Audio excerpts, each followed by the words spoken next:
Y vamos avanzando y nos centramos, pasamos al segundo bloque que decíamos, que era dónde encontrar crecimiento. Con lo cual, en dónde encontrar crecimiento, si ven, estoy poniendo la pantalla, la verdad es que hace unas semanas teníamos las previsiones del Fondo Monetario Internacional, el informe económico, macroeconómico global de actualización de perspectivas macroeconómicas de primavera del Fondo Monetario Internacional, pues presentaba una serie de cifras de proyecciones de crecimiento que ahí ven ustedes, de economía mundial, economías avanzadas y mercados emergentes y en desarrollo. Y aquí yo creo que podemos extraer dos conclusiones importantes. La primera de ellas es que en 2020, pues ven ustedes que mercados emergentes cayeron, pero en menor medida, ¿no?, en términos de crecimiento económico que mercados desarrollados o que la economía mundial. Y para 2021, que sería la segunda conclusión, para 2021 se espera que mercados emergentes y en desarrollo crezcan alrededor de un 6,7% frente a la economía mundial del 6% o economías avanzadas del 5%, ¿no? Y eso nos lleva a dónde encontrar crecimiento. Y vamos a empezar a hablar de geografías en dónde encontrar crecimiento. Y ahí nosotros, pues como decíamos, la parte de mercados emergentes, en las carteras, las carteras de inversión que preparamos para ustedes, para los clientes, como saben, son carteras globales. Nosotros desde el año pasado estamos construyendo posición en mercado emergente, fundamentalmente en Asia y en especial en China. Con lo cual yo creo que me gustaría si pudiésemos elaborar un poquito acerca de cuáles son las dinámicas de crecimiento y aquellos factores que apoyarían el crecimiento o la inversión en China. No sé si Romualdo nos podrías ilustrar un poquito sobre este tema. En Allianz Global Investors vemos China como un caso de inversión muy bueno, porque reúne todas las características que buscamos a la hora de seleccionar una inversión y para incorporar esta clase de activo en una cartera global y diversificada, y lo que es muy importante, de medio y largo plazo, porque aunque las condiciones que se están dando tanto en el corto plazo como más de tendencias en el medio y largo plazo son muy positivas, pues también evidentemente hay algún tema que nos hace no desplegar todas las velas, pero sí ser muy positivos.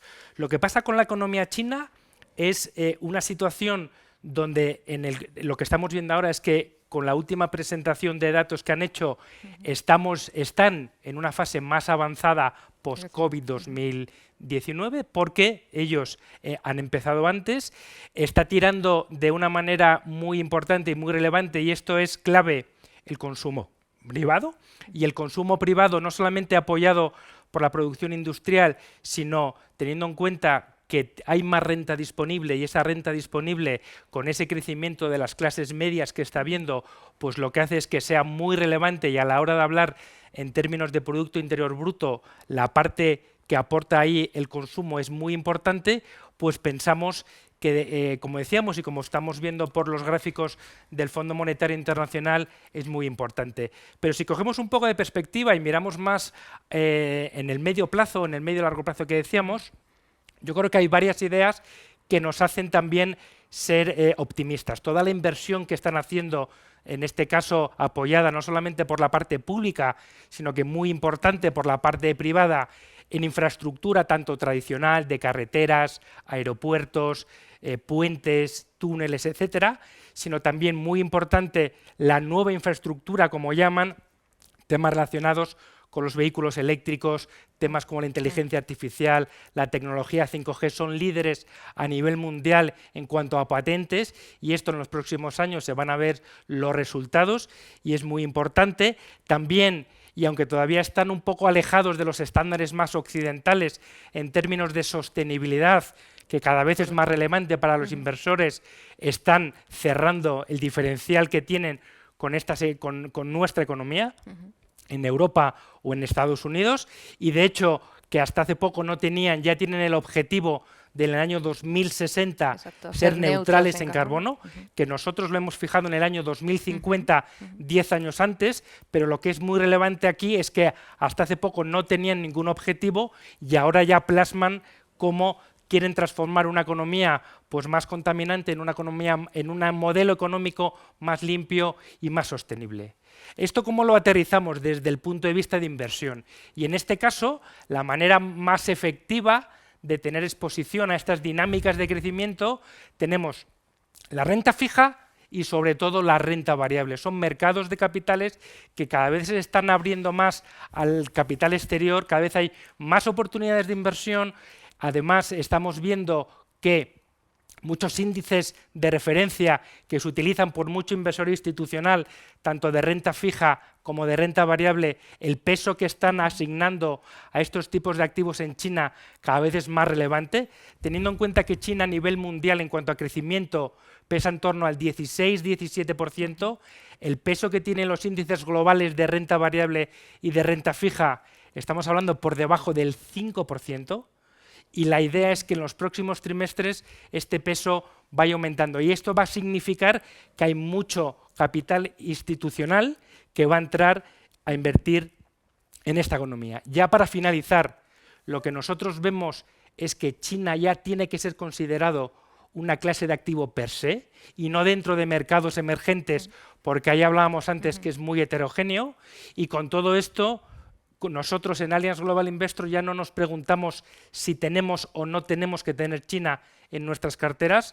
Lo que nos tenemos que preguntar en cada momento es qué peso tiene que representar China en nuestras carteras globales y diversificadas. Yo creo que has dado un enfoque efectivamente muy ilustrativo de cómo esa economía está llevando a cabo una transición de modelo económico, ¿no? De una economía tremendamente industrial y está transicionando pues, hacia una economía más de servicios, más de consumo, con esos objetivos de sostenibilidad, y efectivamente pues, nosotros también estamos viendo como inversores que ya no lo tenemos que meter en el saco o en la agrupación de emergentes, sino que efectivamente pues cada vez más es un activo, es una geografía en sí misma. Y ese dato que nosotros poníamos de ese 6,7 de crecimiento económico de mercados emergentes, en gran parte viene muy influenciado por China, también por India, que también es hay una expectativa elevada de crecimiento, aunque ahora se está rebajando por el tema de la evolución de la pandemia, pero la verdad es que la dinámica de China crecimiento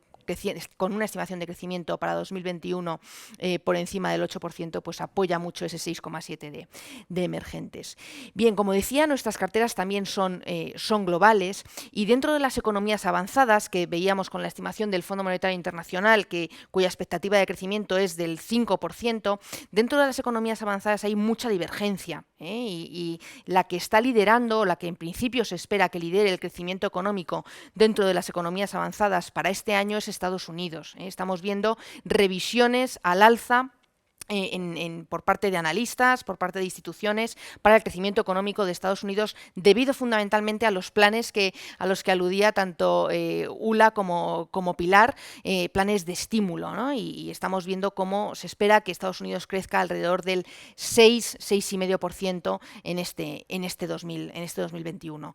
Nosotros también tenemos posicionamiento en esa geografía, y bueno, pues teniendo dos casas también aquí de raíces americanas, pues sí que me gustaría saber qué visión tenéis acerca de la renta variable americana. Si os parece, empiezo yo con este enfoque sobre renta variable americana. La verdad es que nosotros también, al igual que Ibercaja, estamos muy positivos y muy cómodos asumiendo riesgo en Estados Unidos. Al final es una economía que, como decía Raquel, está viendo o tiene previsto ver unos números de crecimiento en 2021 no vistos desde hace muchísimo tiempo. Crecer a un 6% eran números a los que nos tenía acostumbrada mucho más China que Estados Unidos en el pasado.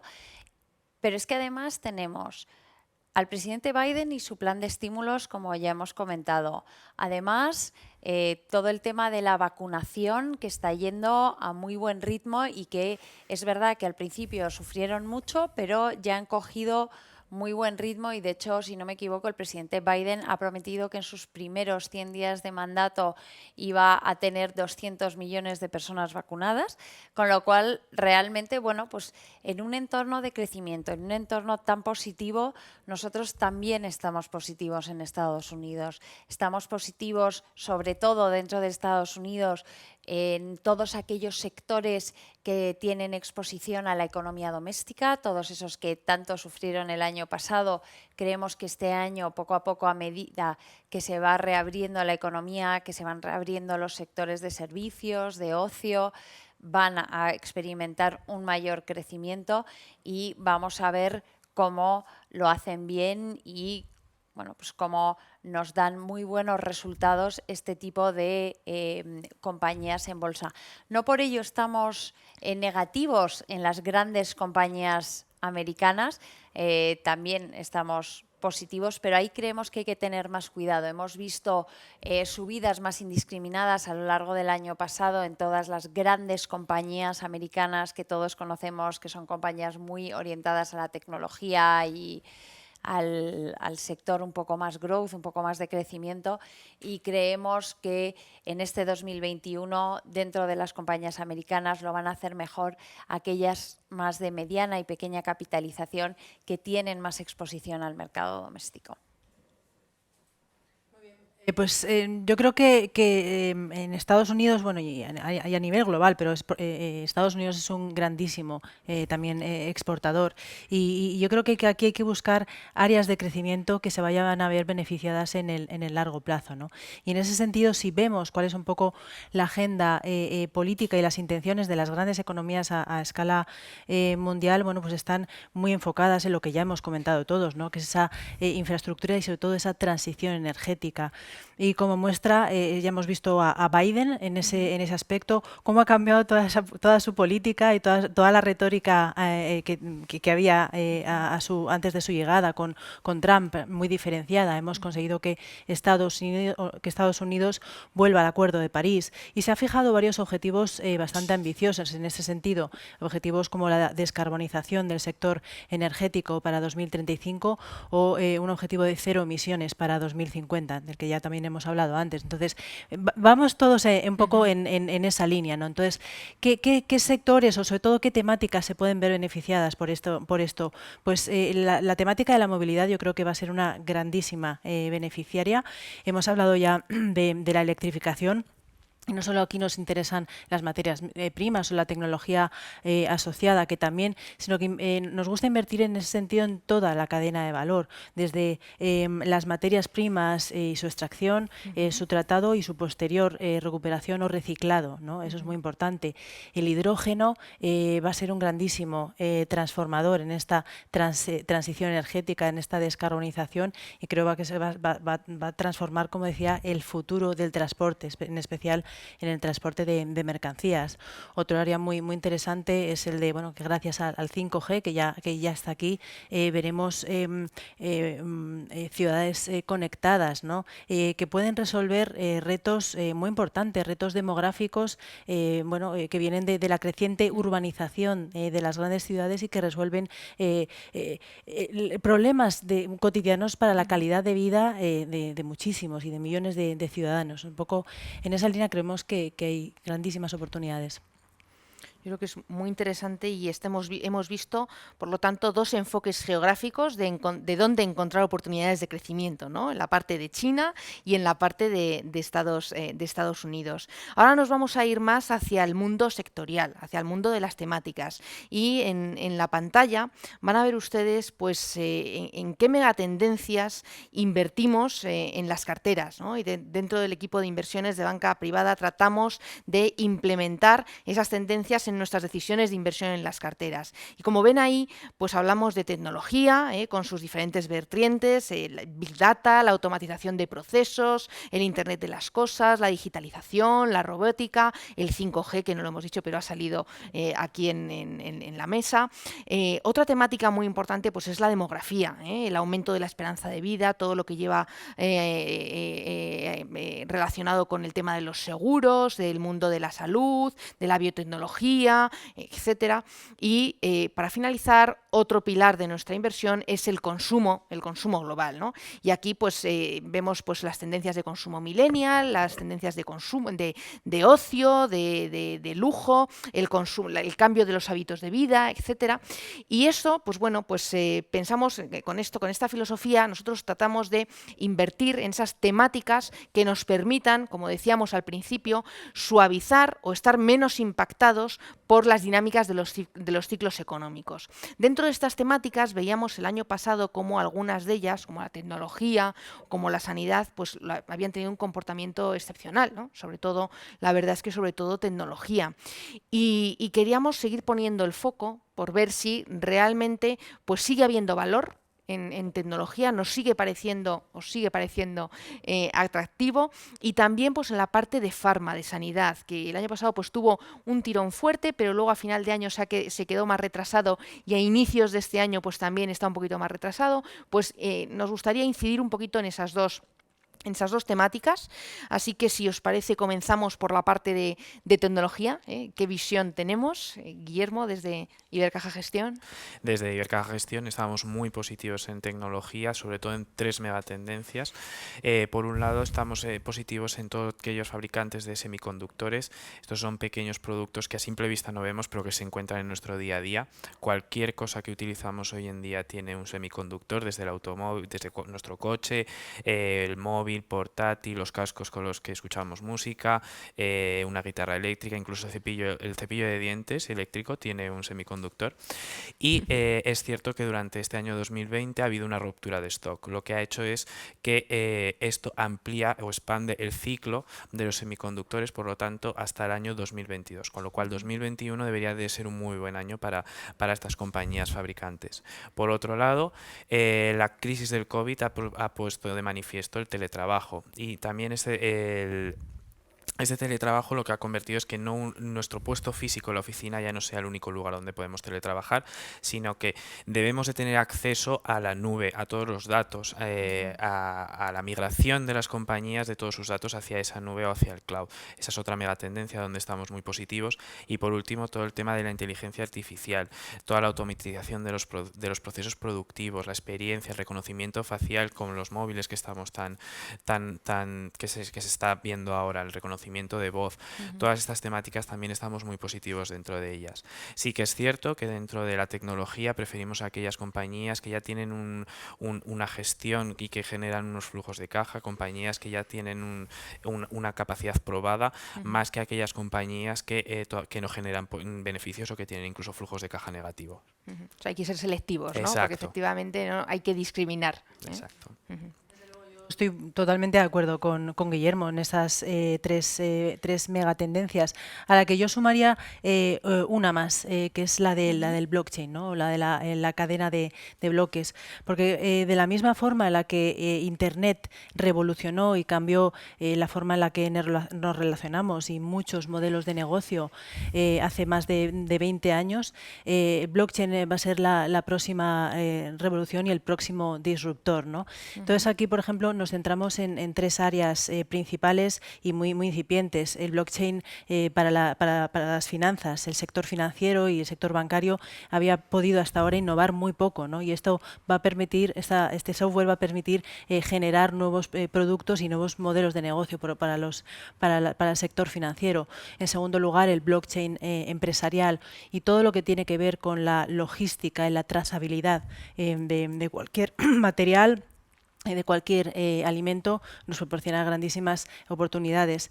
Y por último, y la parte más interesante, creo que sería el blockchain para la tokenización de activos. Y eso se trata básicamente de digitalizar cualquier tipo de activo, ya sea un activo físico o no físico, como puede ser un bono, ¿no? o una acción, y que va a permitir en un futuro, bueno, pues poder levantar capital para cualquier proyecto, pues, de inmobiliario, obtener una fracción de ese activo actualmente físico y no tan líquido, gracias a la tokenización de activos. Nos parece toda una revolución. O sea que hay más oportunidades. Yo creo que siempre hablamos de tecnología, pero la verdad es que la tecnología Nos venimos arriba. es tremenda, ¿no? O sea, quiero decir que abarca muchísimas áreas y simplemente pues habéis dado, yo creo que una pincelada de de algunas áreas donde pensáis y donde pensamos que es donde podemos encontrar más tendencia o más crecimiento sostenido a medio plazo, ¿no? Virando hacia la parte de farma o de sanidad, ¿cómo lo veis? O sea, ¿qué perspectivas tenéis acerca del sector farma? Raquel, yo te diría que la sanidad o el sector salud es un tema apasionante en este momento. La categorización o la definición de cómo entendemos nosotros el sector salud probablemente va un poco más allá de lo que podemos definirlo como una definición tradicional de simplemente seleccionar diferentes compañías farmacéuticas, generalmente muy grandes, de mucha capitalización, etcétera.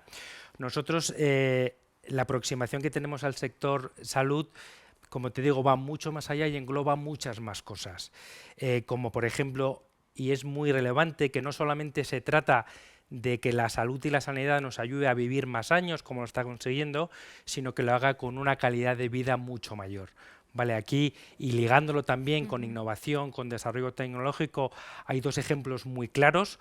En primer lugar, estamos viendo con todo el tema de la secuenciación del genoma humano que está permitiendo hacer diagnósticos y tratamientos a la carta. Ad hoc, ¿no? Y eso lo que hace es que evidentemente salvemos o se salven muchas vidas y que la gente, pues esa calidad de vida aumente.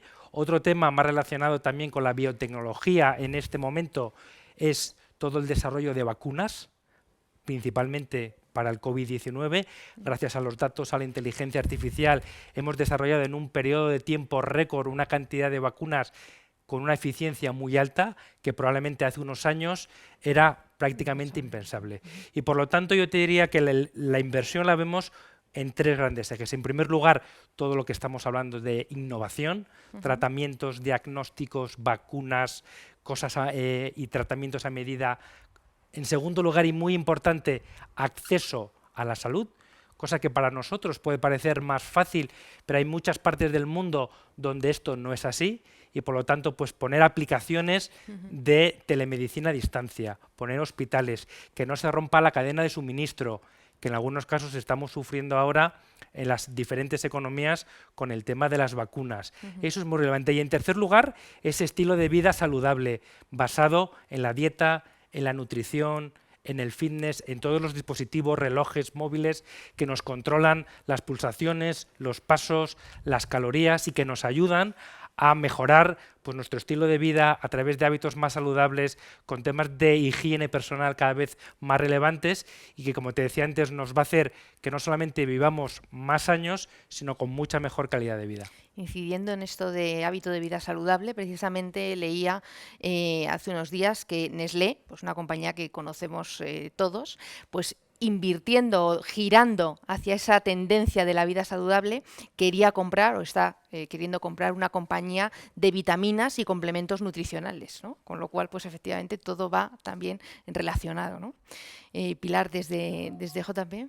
Yo matizaría también y añadiría a lo que ha estado diciendo Romualdo, que ahora, en este contexto en el que el año pasado vimos un tirón enorme de todas aquellas compañías que se dedicaban al sector salud, al sector farmacéutico, y que es verdad que este año, como decía antes Raquel, parece que han empezado el año un poco más regular, le añadiría una parte del mercado que es cómo desde JP Morgan creemos que se puede aprovechar esta reapertura de servicios, reapertura de las economías, reapertura de la sociedad, desescalada de los confinamientos a través del sector salud, ¿no? Y es invirtiendo también en aquellas compañías, lo que llamamos MedTech o tecnología médica, que son aquellas compañías que desarrollan prótesis, que desarrollan tratamientos, que desarrollan implantes, que desarrollan y que ayudan a tratar todas aquellas enfermedades o todas aquellas dolencias que hemos ido posponiendo, ¿no? Que se pueden posponer. Son aquellos casos de cirugías electivas, ¿no? Que se han ido posponiendo pues, por la dificultad de acceso a la sanidad y porque pues, pudiendo elegir preferías no meterte en un quirófano en plena pandemia. Creemos que poco a poco en los próximos meses vamos a ver una reapertura de, bueno, pues de este sector tecnológico, este sector médico que aúna las dos cosas, y creemos que va a ser buen momento para estar en esas compañías, ¿no? Yo creo que, bueno, pues ahora, y otra cosa importante es que son enfermedades o tratamientos que el propio paciente no se puede recetar ni se puede diagnosticar. Entonces, si tú puedes elegir no hacerte la cirugía de cadera hace 6 meses, a lo mejor ahora sí que te planteas hacértelo, ¿no? Entonces, creemos que eso es poco a poco una parte del sector salud que el año pasado la verdad es que sufrió más y que en los próximos meses lo puede hacer muy bien. Creo que muchísimas gracias porque nos habéis dado e ilustrado con ideas, ¿no? dentro del sector salud, pero con temáticas, subtemáticas muy diferentes, ¿no? Nosotros la verdad es que también dentro del equipo de inversiones de banca privada pensamos que ahora mismo los ratios a los que está cotizando el sector de sanidad a nivel agregado, pues está cotizando unos ratios de valoración fundamental muy similares a los de 2008-2009, cuando las expectativas, sinceramente, de crecimiento, de beneficios y de generación de flujo de caja de este sector son muy diferentes ahora, hoy día, que lo que tenían en 2008-2009, porque por aquel entonces, en 2012, tenían un vencimiento de patentes, una espada de Damocles muy fuerte de vencimiento de patentes que hoy día no tienen, con lo cual sí que pensamos que sigue siendo una oportunidad y ahora que está un poquito más retrasado, pues sigue siendo oportunidad, ¿no? Si me permites, estamos viendo muchas grandes farmacéuticas que siguen teniendo, bueno, pues las patentes que llegan a su vencimiento, que están empezando a comprar compañías o a hacer alianzas con compañías mucho más orientadas a la biotecnología, al tema de los tratamientos de terapias genéticas, terapias celulares, para tener más recorrido de crecimiento, para tener más crecimiento de innovación dentro Correcto. del sector salud. Fenomenal, pues esperamos que este segundo bloque también les haya parecido interesante. Hemos hablado de esas oportunidades de crecimiento a nivel geográfico y a nivel temático, a nivel sectorial.